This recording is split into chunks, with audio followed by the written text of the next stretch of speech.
like to show you now about contrast baths. This is something that you can do very easily at home and has the benefits of both heat and cold. If you use heat too much on a swollen hand, it can actually increase the swelling. So sometimes that's contraindicated.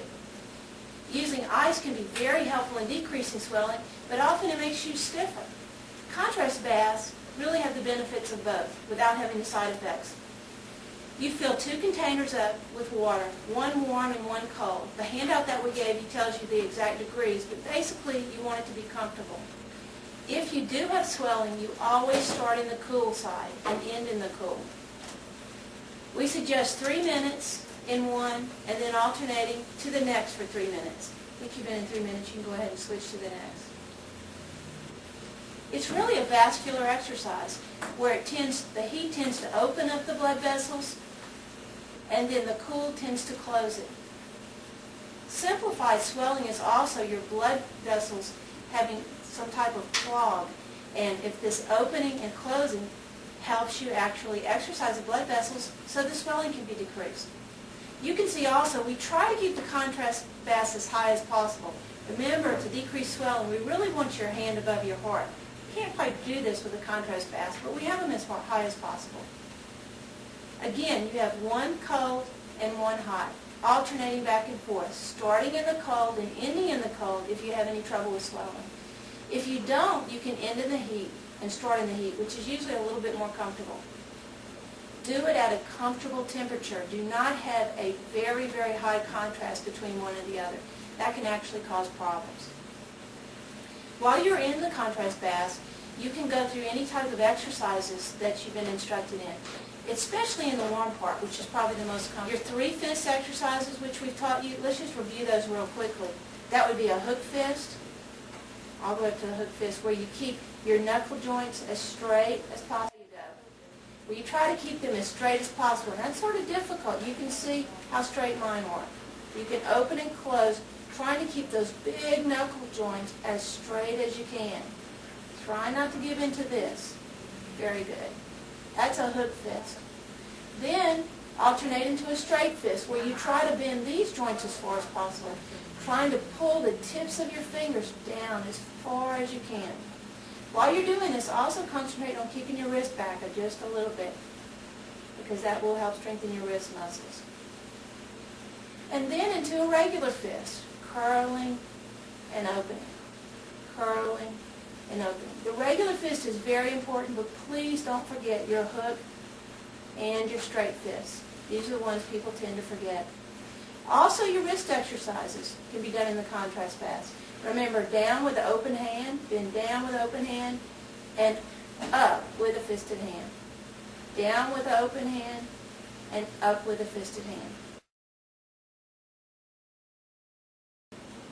Also, the side-to-side wrist exercises, ulnar and radial deviation, can be very helpful. So remember to do your contrast baths every single day if you have any type of swelling. Remember to start in the cold and end in the cold, if that's a problem. Please try to do the contrast baths at least 1 time a day and up to 5 times a day until your next visit with us. However, if for some reason that's very difficult, try ice packs. Ice packs can be easily made through using a half part alcohol and a half part water and placing them in a Ziploc bag. Usually you want to triple that Ziploc bag so it won't leak. Ice packs can be very helpful at decreasing edema and decreasing pain. Often you may feel a little stiffer after using an ice pack, but that should wear off after a while. We do want you at this point to be very careful with the use of heat. We may tell you to use heat, but you always want to be aware that heat can increase swelling. Swelling often cannot be seen on the outside, but you may just increase the swelling inside the carpal tunnel area.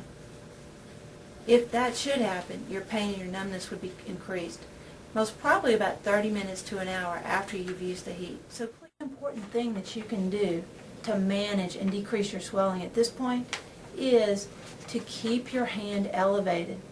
Now, many people think keeping their hand elevated is just keeping their hand up. However, if you think of draining something, that hand should be elevated at least above your heart. And if possible, if you think of your hand as a hose that comes all the way down to your heart area, starting with your hand, it's best if not only your hand is above your heart, but also your elbow, so that hand can drain appropriately. Many people have done far better than anyone thought because they actually walked around with their hands up in the air. I would suggest you do that as much as possible, as long as it doesn't cause any type of shoulder problems. I do like you to stay away from the sling where you have your hand down and towards your body, which often just increases your swelling. Any time that you're at home sitting down, your hand should be propped up on several pillows on a table next to you. Any time that you sit down. When you're in bed, your sleeping position is going to be so important. If you have hand problems, which most of you do, we like to have your hands elevated above your heart, and so we like to put a pillow on each side supporting your hand. One pillow really doesn't elevate your hand over your heart. I would really prefer 2 pillows so that your hand is over your heart.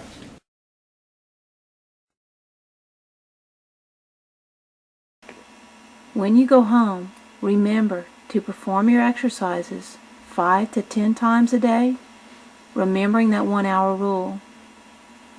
Also, do your contrast baths at least 1 time during the day while doing your exercises. Keep your hand elevated as much as possible, even if you have just very minor swelling. And try your best to sleep correctly. This should give you a good start in therapy. If you can start with these few suggestions, you may begin to see a difference immediately. At your next visit, we'll begin you on many other treatment techniques which will assist you in recovering. Remember, even if you're having a very bad day, in fact, especially if you're in a lot of pain, it's very important to attend therapy consistently. Please help us by letting us know if you cannot come to therapy and giving us as much notice as possible. We will schedule an appointment especially for you. Thanks for coming, and please feel free to call us should you have any questions until your next visit. Don't be discouraged, be encouraged, because therapy really does work.